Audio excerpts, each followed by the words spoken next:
Boa noite, bom dia, boa tarde, a depender da hora que esse slide, esse vídeo estiver sendo visualizado. Eu sou o José Augusto Ribeiro, aqui do meu lado está o meu amigo, parceiro, de curso, o colega do seminário, Antônio Sobrinho. Nós vamos apresentar um seminário da disciplina Reflexões sobre Linguística Aplicada e Formação de Professores, da professora Nádia Catarina. Nós somos acadêmicos do curso de Letras em Inglês, módulo 8, SEAD, UFP, Polo Floriano.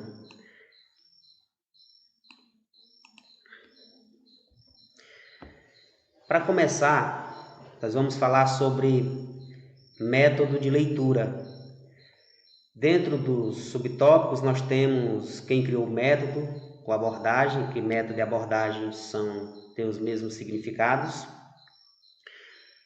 Quando esse método de abordagem surgiu, em que esse método de abordagem consiste, quais os pontos positivos e negativos desse método de abordagem.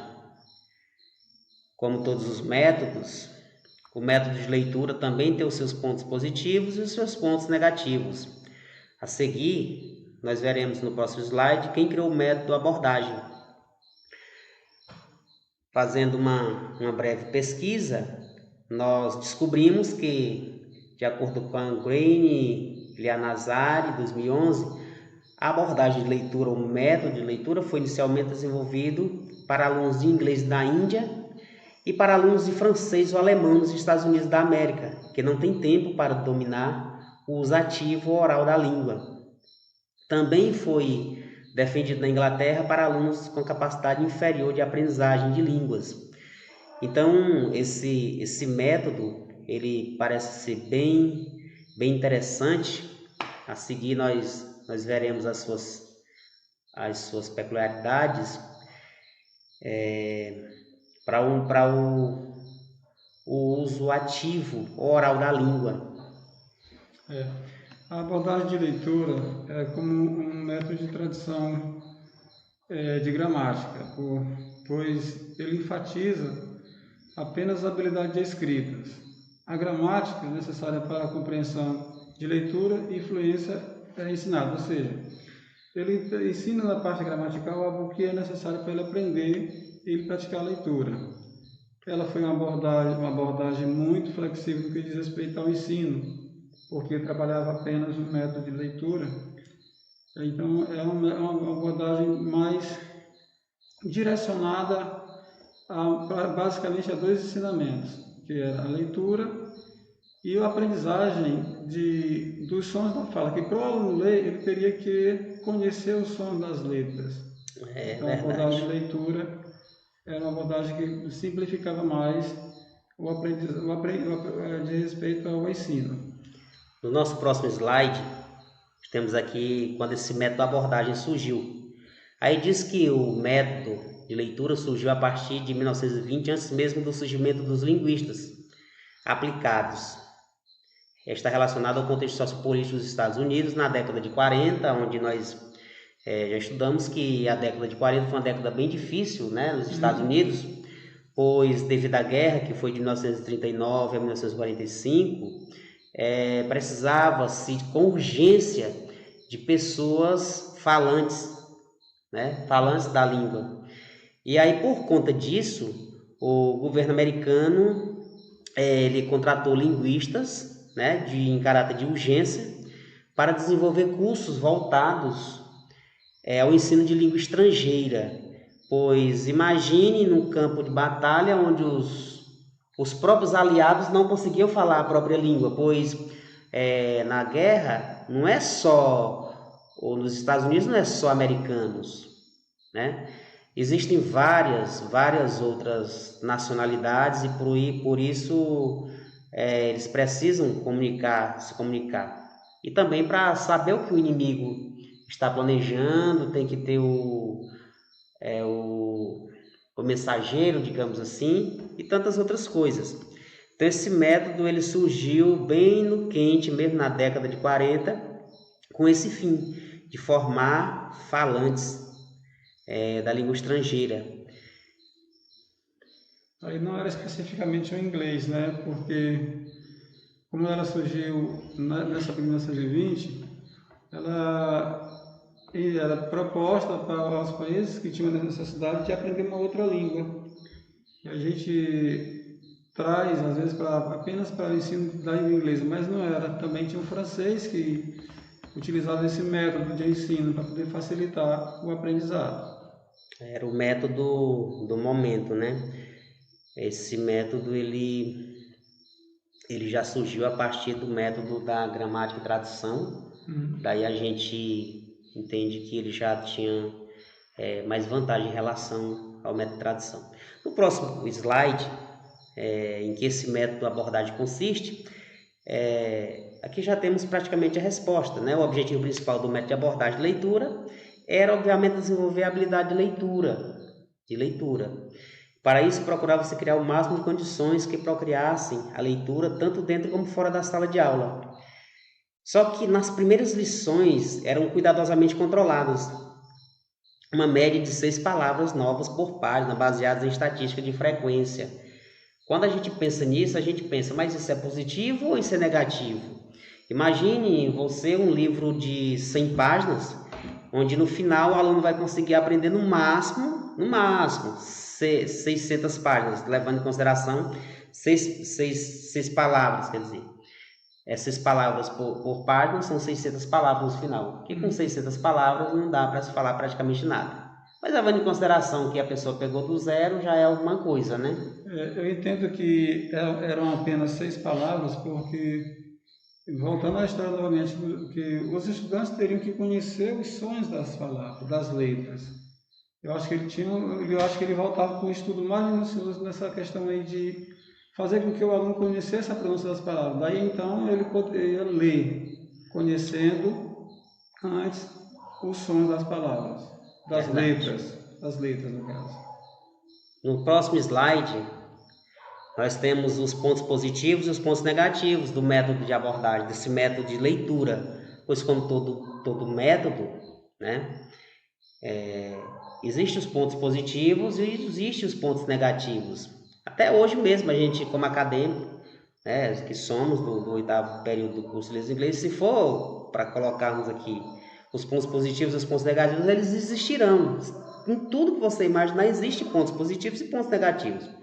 E no método, imagine, naquela época, no século, né, praticamente na segunda metade do século XX, durante a guerra, esse método, com certeza, ele serviu de base para tantos outros. Sem falar que tudo que a gente usa são métodos, né?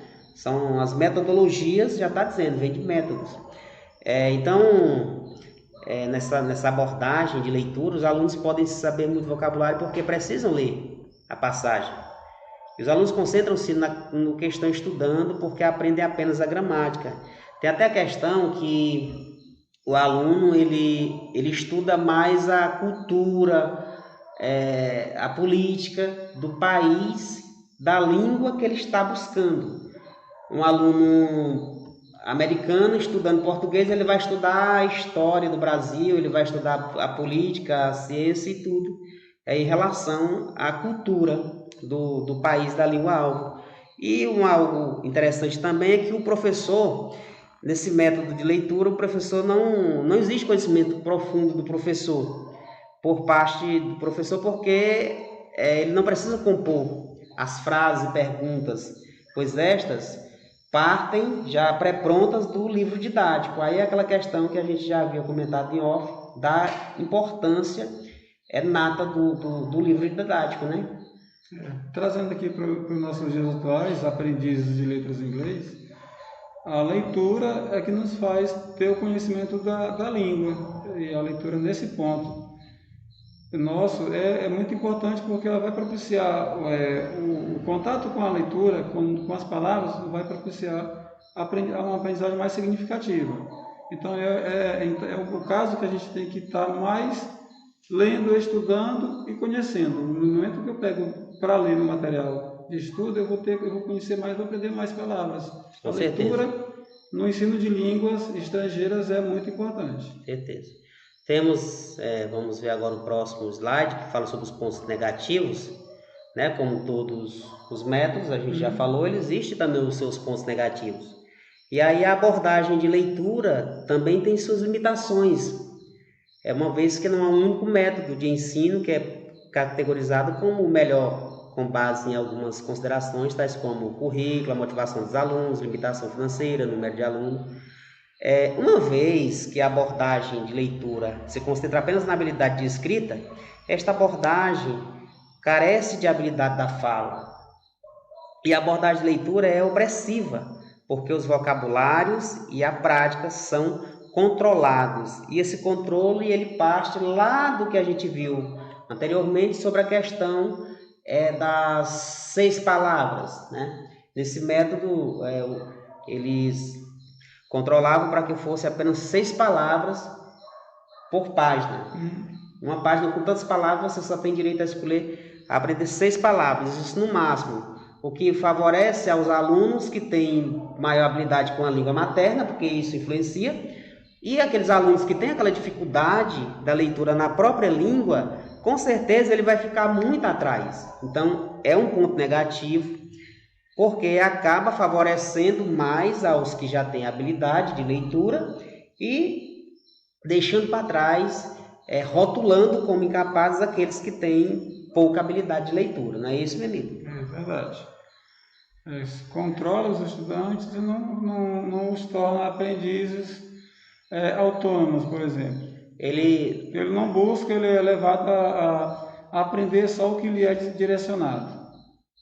Exatamente. Nesse caso, o ensino, né, nesse método, ele não é igualitário. Quem tem maior habilidade com a língua materna, né, ele vai conseguir desenvolver melhor os seus textos na leitura. Mas aquele aluno que vai lendo ali, catando palavras, com certeza ele vai ficar para trás. Diferente dos modos atuais de ensino, que o aluno ele torna-se hoje em dia um aprendiz autônomo pelas ferramentas que estão disponíveis hoje para ensino e aprendizagem. É o construtor do próprio conhecimento. Isso é muito interessante. Se fizermos essa analogia, esse paradoxo entre o início do século para o que estamos vivendo hoje, a diferença é gritante, não é? Então, por aqui a gente finaliza, né? Temos finalizando esse trabalho. A gente tem aqui uma frase muito interessante da Cora Coralina, que ela diz que se temos de esperar que seja para colher a semente boa que lançamos hoje no solo da vida. Se for para semear, então que seja para produzir milhões de sorrisos, de solidariedade e de amizade. Cora Coralina. E aí a gente finaliza esse trabalho agradecendo a participação de todos, agradecendo aos professores, agradecendo à Universidade Federal do Piauí pela oportunidade que nós tivemos, pela aprendizagem, com certeza foi muito válida e isso nos permitirá prosseguir com os nossos estudos e quem sabe futuramente estarmos aí do outro lado, dando a nossa contribuição para a educação desse país, não é isso, Antônio? Para o ensino de línguas também, né? Com certeza, principalmente. Então, muito obrigado e Deus abençoe a todos nós.